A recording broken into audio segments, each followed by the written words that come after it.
Hello.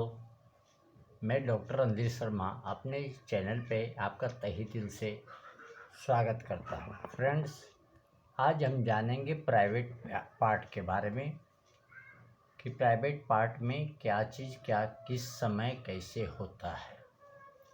Friends, private part में हमारे एक बाल होते हैं जो कि लड़कों और लड़कियां में होते हैं। 9 वर्ष से शुरुआत होने लगती है, धीरे धीरे 16 वर्ष तक पूरे भर जाते हैं। उसको हम प्यूबिक हेयर के नाम से जानते हैं। फ्रेंड्स, किसी प्यूबिक हेयर का जो बल्ब होता है किसी बिग की तरह नहीं है। यह बहुत काम के होते हैं। मतलब यह जो प्यूबिक हेयर है बहुत हमारे शरीर को बहुत काम देते हैं और इससे हमारा शरीर बहुत सारी मजबूत रहती है।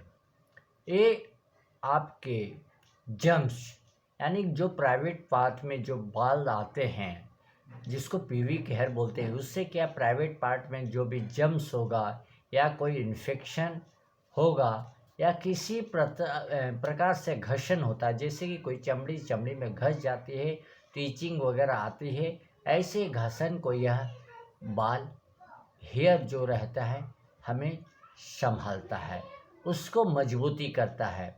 फॉर एग्ज़ाम्पल, अगर हम सेक्स करते हैं, इंटरकोर्स करते हैं, उस दौरान भी अगर जो अपना प्यूबिक हेयर है तो आर पार का जो भी स्किन है उस पर घसरण ना हो, उसके लिए प्यूबिक हेयर हमारा शरीर के स्किन को सेफ्टी के रूप में रहता है कि बाकी जगह इन्फेक्शन नहीं बढ़ने देता है। यह प्यूबिक हेयर है जो इंटरकोर्स के दौरान और स्किन्स को हमें काफ़ी हद तक कंट्रोल कराता है। फ्रेंड्स, यह जो होती है 9 वर्ष से ही स्टार्ट होती है और 16 वर्ष तक जाते जाते धीरे धीरे यह चीज़ भर जाती है। फ्रेंड्स, शरीर के अंगों के बीच घर्षण को कम करने का काम करती है और यह प्यूबिक हेयर इसमें बहुत हद तक हमें मदद करती है। इसके कारण हमारे शरीर में जो भी स्किन डिसीज़ आने की संभावना रहती है वह कम होता है। आज आप देख रहे हैं कि अपने प्राइवेट पार्ट में चाहे लड़के हों या लड़की हों, इन्फेक्शन बहुत तेज़ी में बढ़ रहा है क्योंकि वहाँ के जो बाल है और हम कभी कोई क्रीम लगाते थे, कोई कम है जो कि केमिकल युक्त है, वह लगाने से वह स्किन संबंधी समस्या बढ़ते जा रही है और हमें बहुत बड़ी बड़ी समस्या को झेलना पड़ रहा है। यहाँ तक कि योनि यानी वेजाइनल और टेस्टिस में भी जो घर्षण होती है और बाल उसको बाकी के पार्ट को संभालती है, बाकी के जो स्किन होते हैं, त्वचा होते हैं, वह सब नाजुक होते हैं और नाजुक के कारण उसको संभालने का प्रयास करते हैं। यह हमारा प्यूबिक हेयर की बहुत खासियत है जो कि जेंट्स और यानी लड़कों और लड़की में दोनों पाए जाते हैं। फ्रेंड्स, जिस तरह का 16 ऐसे तो 9 वर्ष से यह चीज़ की उत्पत्ति होना शुरू हो जाता है, जैसे टेस्टोस्टेरोन की उत्पत्ति होने लगती है पुबर्टी के समय में और टेस्टोस्टेरोन का प्रोग्रेस होता है और टेस्टोस्टेरोन बहुत तेज़ी में बढ़ता है। उसके कारण यह प्यूबिक हेयर अपने कमर में होती है यानी सेक्सुअल पार्ट के आसपास होती है, अपना आर्म के बगल में भी जो होता है इसको भी एक तरह से हेयर माना जाता है। ये सभी हमें जर्म प्रोटेक्शन और स्किन डिसीज से काफ़ी हद तक बचाते हैं और यह हद तक बचाते हैं और इससे हमारी शरीर काफ़ी हद तक हमें रिलीफ देती है। फ्रेंड्स, प्यूबिक हेयर आज के दौर में रहना हर लड़कों लड़कियों के लिए ज़रूरी है, लेकिन वहाँ पर हम क्या करते हैं, प्यूबिक हेयर तो भी है लेकिन हम स्नान करते हैं लेकिन बराबर उसकी सफाई नहीं कर पाते। अगर बराबर नहीं सफाई करते हैं तो वह गंदगी बनी रहती है जिस प्रकार फ्रेंड्स हम लोग नहाते हैं तो हम लोग कोई डिटॉल साबुन का इस्तेमाल करता है, कोई किसी तरह का लिक्विड का, कोई नीम लिक्विड का इस्तेमाल करता है, नीम का, और इस तरह हर एक प्रकार का चीज़ इस्तेमाल किया जाता है। तब हमारे बाल एकदम साफ सुथरे और सॉफ्ट रहते हैं, ताकि बाहर आने वाले इन्फेक्शन को रोका जाता है। जिस प्रकार एक एग्जाम्पल के रूप में अगर हम 5-10 दिन अगर बाथ ना करें, नहीं नहाएं, तो हमारे बाल एकदम चिपचिपे हो जाते हैं और एकदम जैसे लगता है कॉम अगर करेंगे तो वह बराबर नहीं होगा और हमें शरीर में भारीपन आती है। उसी प्रकार हमारा जो प्यूबर्टी हेयर है, जिसको कि हम प्यूबिक हेयर के नाम से जानते हैं, तो हमारे गुप्तांगों को बीच में वह इन्फेक्शन से बचाने का काम करता है, लेकिन हमें भी उस हेयर को सफाई करते रहना पड़ेगा, या तो नॉर्मल सोप से, या तो सेविंग के लिए हम लोग इस्तेमाल करते हैं वह सेविंग क्रीम से भी, अगर नीम का सेविंग क्रीम आता है वहाँ से लगा के भी अगर पानी से साफ़ कर दिया जाए तो वह काफ़ी हद तक सही रहेगा और बाल हमारे वेजाइनल पार्ट को और हमारे टेस्टिस यानी पेनिस पार्ट को काफ़ी हद तक सुरक्षित होता है।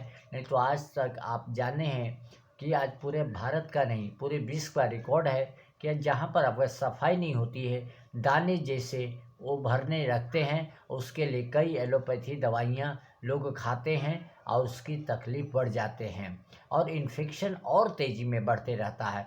अभी तो ईचिंग की समस्या बहुत तेज़ी में चल रही है फ्रेंड्स। अब ईचिंग की समस्या बहुत तेज़ी में चल रही है। इससे क्या है, प्यूबिक हेयर भी हमें बहुत संभालता है, लेकिन हमें बहुत संभालने की आवश्यकता है। प्यूबिक हेयर को जब तक हम सफाई नहीं करेंगे, जिस तरह हमारे पेट को भूख लगने के लिए खाना जब जाता है तो हमारे बॉडी को पौष्टिक आहार मिलते हैं, तब हमारे बॉडी एनर्जी जैसा महसूस होते हैं, उसी तरह प्राइवेट पार्ट को और जो प्यूबिक हेयर के भी हमें सफाई ज़रूरी है।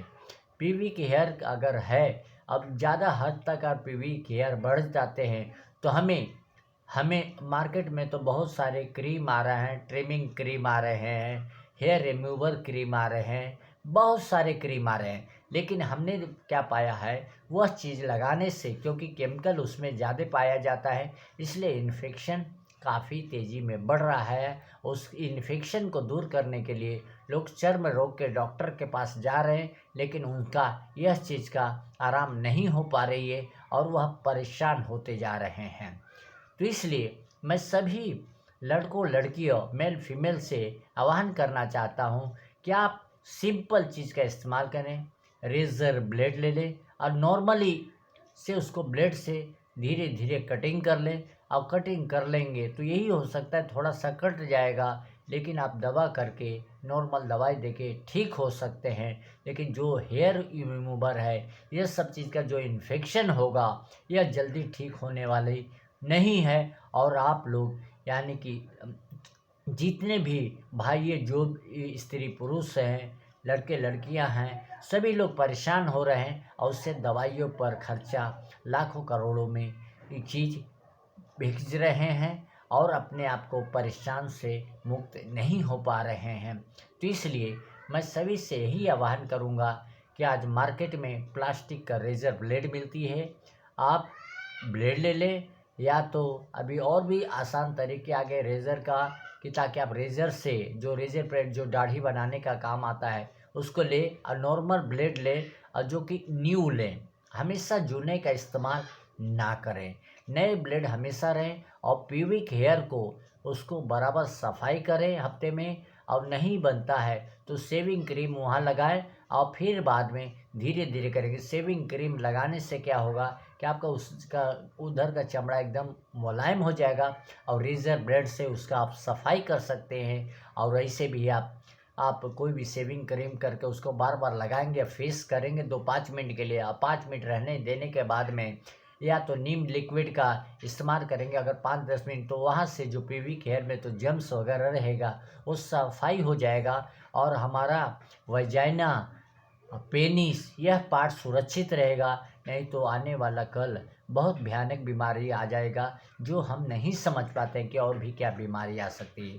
आज हमने देखा है कि वही इन्फेक्शन रहते रहते HIV भी आ जा रही है।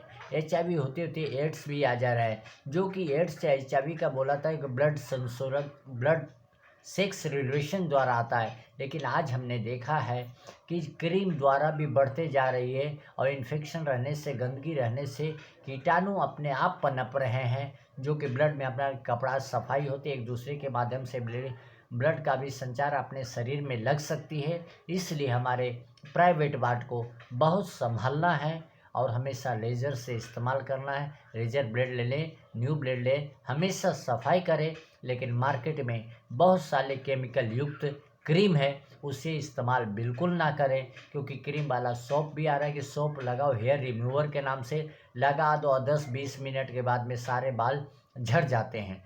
लेकिन सारे बाल झड़ जाने के बाद में क्या होगा, आपके स्किन डिसीज होगी। स्किन में जो पनपने की जो प्यूबिक हेयर की क्षमता है वह कमज़ोर हो जाएगी और आपको भयानक से भयानक बीमारी का सामना करना पड़ सकता है। इसलिए गुप्तांग का जो भी हेयर है उनको रहने दें और उनको अच्छी तरह सफाई करें, और कम से कम चाहें तो आप एक महीने में एक रेजर ब्लेड और न्यू ब्लेड लेके उसकी सफाई करें। और उसके बाद में या तो नीम का लिक्विड आता है या तो डिटेल का लिक्विड आता है, उससे आप सफाई करेंगे तो आपका एंटीसेप्टिक रहेगा और मजबूत रहेगा।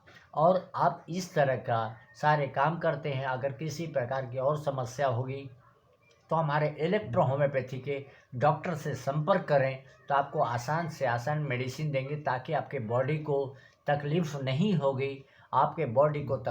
होगी, और मलहम भी देंगे ताकि आपके जो इचिंग भी अभी कभी अपने ब्लड से छिल लिया हो, कोई इन्फेक्शन हो गया हो, तो इलेक्ट्रो होम्योपैथी में इतनी आसान दवाएं हैं कि आपका इचिंग की समस्या, स्किन की समस्या, सारी समस्या दूर हो जाएंगे। तो आज हमने जाना प्राइवेट पार्ट में बाल क्यों उगते हैं और प्राइवेट पार्ट को सुरक्षित क्यों रखना है और प्राइवेट पार्ट को सुरक्षित कैसे रखा जाता है। इतना कह के मैं अपनी वाणी को विराम देता हूँ। जय हिंद, जय भारत। अब मिलेंगे नेक्स्ट वीडियो में नए टॉपिक के साथ में, तब तक के लिए जय हिंद।